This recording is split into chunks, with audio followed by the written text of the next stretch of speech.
Star heroine Athiloka Sundari Sridevi కుమార్తెగా ఇండస్ట్రీలో అడుగుపెట్టిన జాన్వీ కపూర్పై ఎప్పుడూ సర్జరీల విమర్శలే. ముక్కు పెదవుల మార్పులపై నెటిజన్లు తరచూ ట్రోల్ చేస్తున్నారు.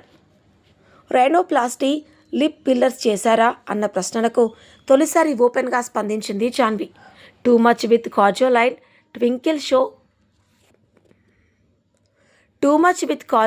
అండ్ ట్వింకిల్ షోలో మాట్లాడుతూ, ఏది చేసినా దాచాలనే ఉద్దేశం లేదు.